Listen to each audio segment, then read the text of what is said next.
Important question. What do you see attractive in a man? I don't know. I feel like the starting point for me is always humor, because I'm just like a big old goof myself. So if I can't be like super fucking stupid around somebody, that's a problem.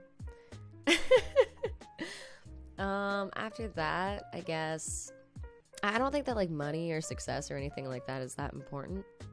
I think it's important to be a person who's always striving to be better. I guess you don't want to be, I don't want to be around somebody who's complacent. That's what it is. It's not like you have to have a certain amount of something. You just have to be trying. You just have to be trying, dude. You have to want more, you know? I guess, yeah, somebody who's driven and trying to do something. That's important. Yeah, ambition and drive. There you go. Expand dong. And also he has his dong expands. That too. From idea to execution, how long did it take you to start streaming? Well, it started out when I did Vi's theme song at the very end of 2012, and people were like, oh, you should try this thing, streaming, blah blah blah blah. And I was a guest on Potato Monster's stream with Shocks, like right around that time. And I was like, that's really cool. Like, I should start trying to do this. So I wrote to Twitch trying to get a partnership, and they accepted me right off the bat because of the Vice song just coming out. But I was only like 17 at the time, and I showed my dad the contract, and I had recently just gotten screwed with on another contract that I signed for music. So considering we didn't have enough money to have a lawyer look at it, and my dad was like completely unfamiliar with like Twitch and stuff, he was like, no, we can't do that. So the stream dream was dead for a little bit, and I went back to it maybe like a year later, and I wrote to Twitch again being like, hey, can I get that partnership still? And they were like, who are you? You're not relevant. You know, the Vi hype was over. So I started from scratch. I was hitting maybe like 30 viewers at the start, so it's not as starting from scratch as most people. Most people are at the 0 mark. But yeah, now I've been doing it for about 4 years. Here we are. When are you going to collab music stream with TJ Brown and Slightly Musical at Offline TV? Oh! That's been the dream. Me and TJ and Albert have been talking about doing something together since before Offline TV. It just hasn't happened yet. That's actually, there you go. Those are some good friends that I have. Those are probably the people that I'm like closest with who do stuff similar to me.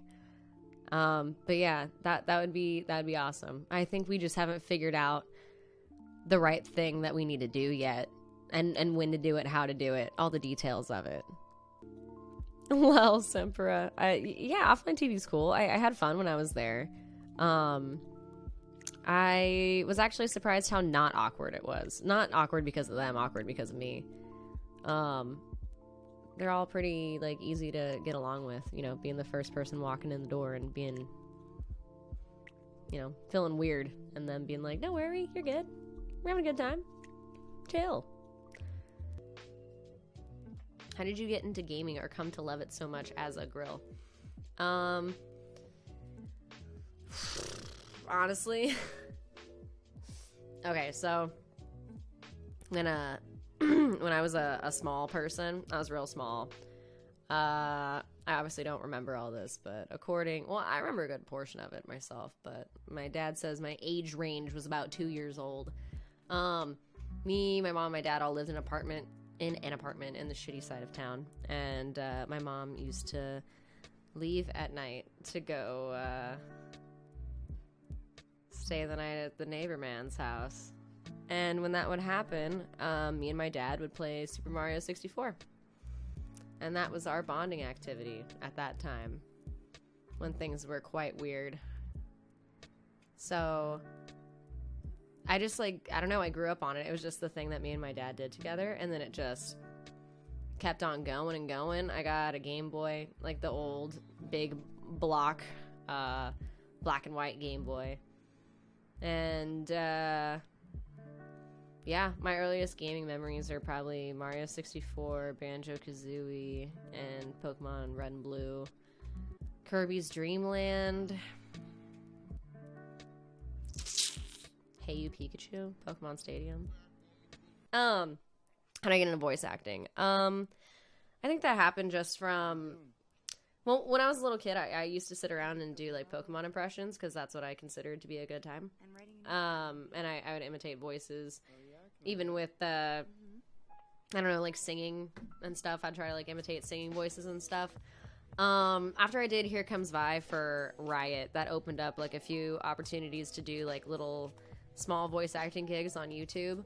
And then from there, I got a small indie game voice acting role, which I think they're going to have a booth at PAX West. I'm pretty sure. 3 tips: be a streamer. Stream as often as possible. Get a decent setup because it's so much easier to watch your stream if it looks and sounds good. And burp a lot because that's what I do. No, just like stream like someone's always there, you know? If you're just sitting there being quiet and not having your webcam on and not trying your best, when somebody finally does find your stream, they're not going to know that they found a good stream. So, yeah. What became of the band you were in when you recorded Here Comes Vi? I was working with a producer at the time, and he decided that he didn't like that I got this Here Comes Vi gig because he didn't get it for me. So I was like, hey man, I don't know you shit. I got this myself. So he threatened to sue, and the band broke up. Before that, he helped me, produce my songs and stuff, which was awesome, but he also promised to do so much more and didn't do any of it. He's also very verbally abusive towards me. So that was a bad situation I needed to get out of. Unfortunately, it also ended with the end of my band, Running the Risk. If you had to choose between having your arms or having your legs, which would you choose? I don't know. I mean, you could technically... You could drag yourself around with your arms. Or you could have a really hard time holding things with your feet.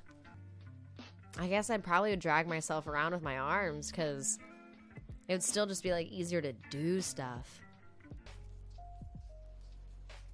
I've also talked about when I was in 6th grade, I had I believe the medical term for it is arterial venous malformation. It's basically like an extra cluster of blood vessels in your brain, and it's like all tangled up and shit. And when I was in class in 6th grade, this cluster of blood vessels decided to burst, which is, basically bleeding in your brain.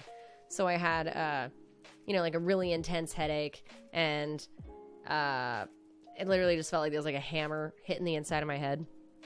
I passed the fuck out, and I got airlifted to a hospital in San Francisco.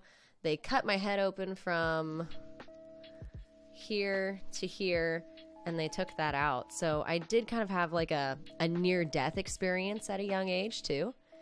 And that was actually, after that, when I recovered from that, was when I decided I need to like go fucking balls to the wall on this music thing.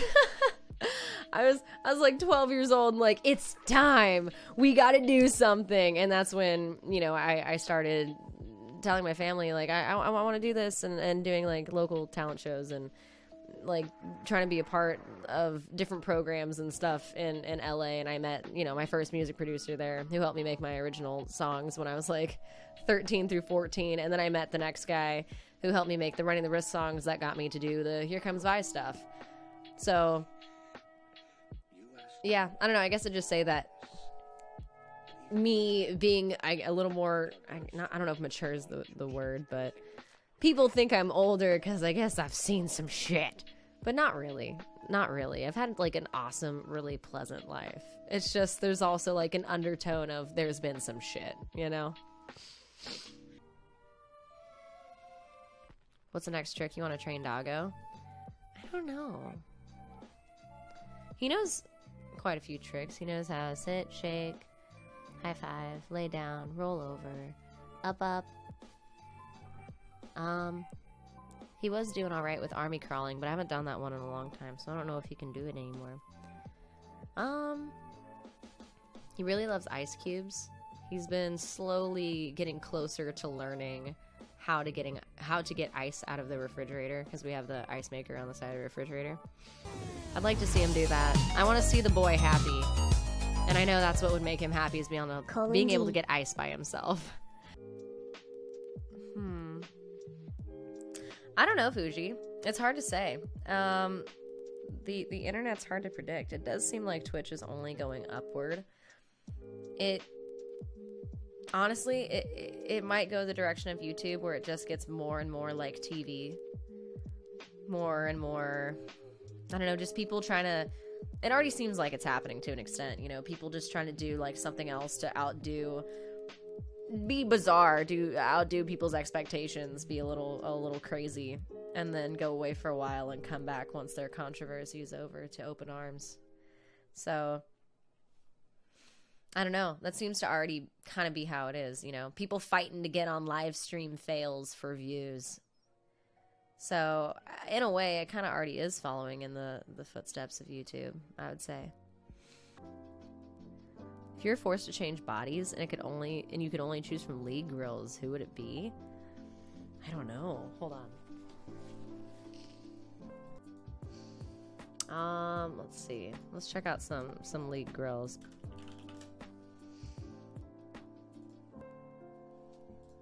I mean, like, she's looking pretty good. She's got some nice thighs, you know. She's got a thickness, not too thin, not too thick. Ash has got a pretty good bod. Let's see. We're just exploring some league bots. I mean, I feel like almost all the girls in league have like a very similar body type. It's just some have tiggle bitties, you know. They all have like about the same like thigh, hip, shoulder ratio.